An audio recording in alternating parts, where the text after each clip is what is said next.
As you're about to hear, this student did everything she could to pursue justice. And when she couldn't get it from the college or the police department, she reached higher, all the way to the federal Department of Education. We're calling her Christine because she asked us not to use her real name.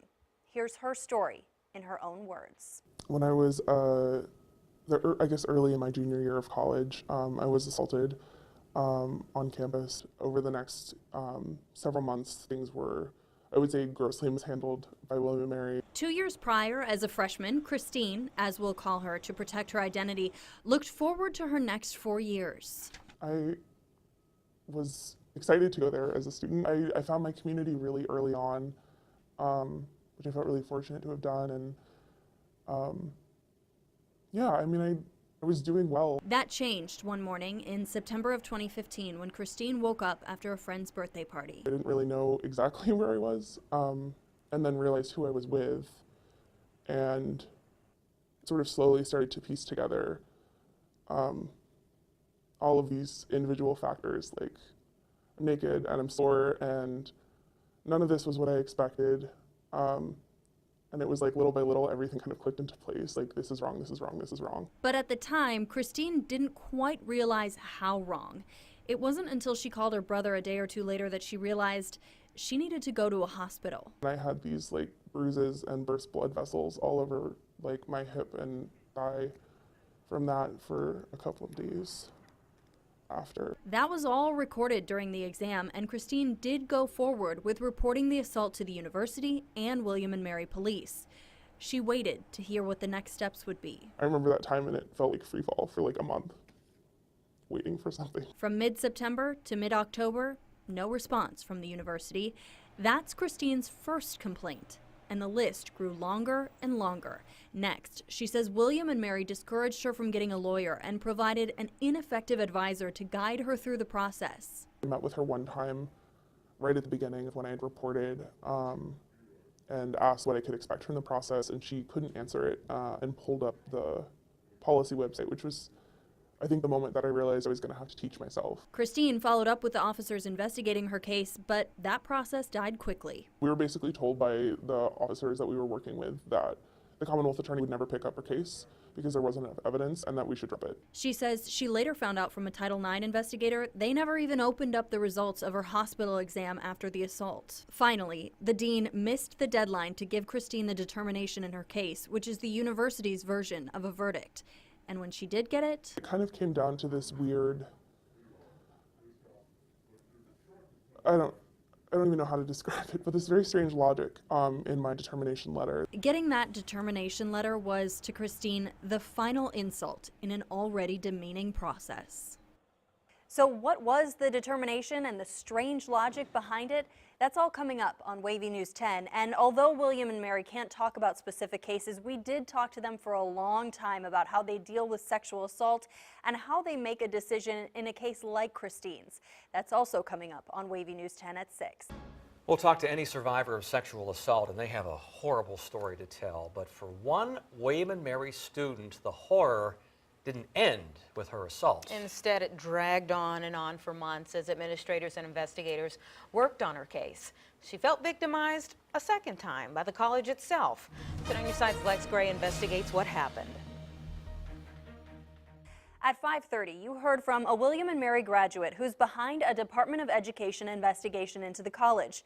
She told us her story of being sexually assaulted by a fellow student and how after she reported to the university, everything seemed to go wrong and no one was found responsible.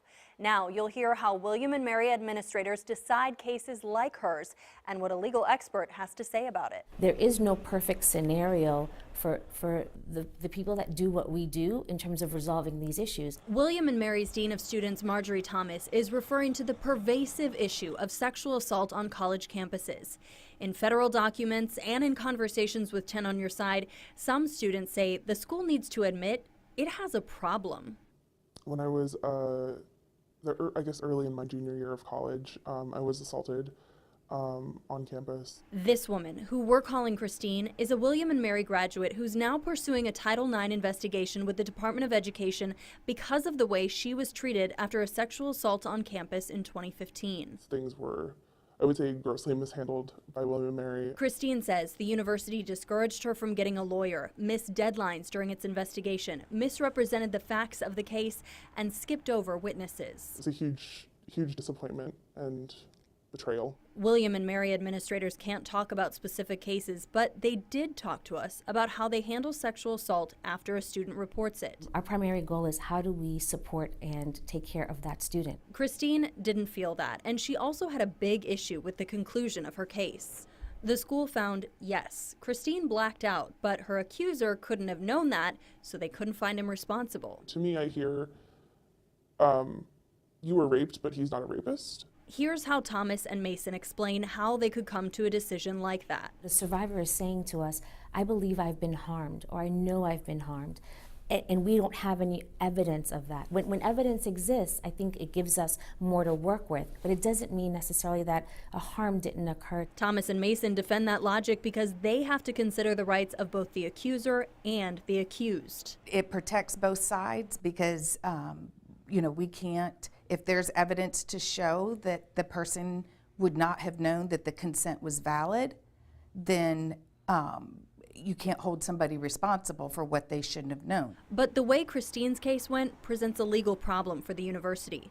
That's according to Colby Bruno, an attorney with the Victim Rights Law Center. William and Mary's decision really misses the mark, because what they say is that it was clear that the person was incapacitated. The outcome should be this means that the person was incapacitated and therefore consent could never have been achieved. But Colby also says this. Too drunk to consent admittedly is a very difficult thing to prove. There isn't a standard, an industry standard for how someone looks or behaves when they are too drunk. The man Christine accused of assaulting her was found responsible in 2 other cases, one very similar to hers.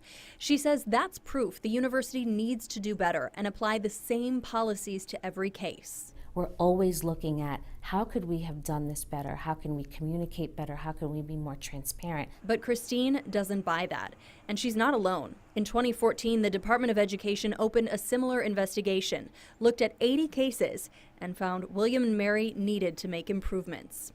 It's possible that will be the case again now that Christine's story has prompted another investigation. William and Mary can't just wait this one out.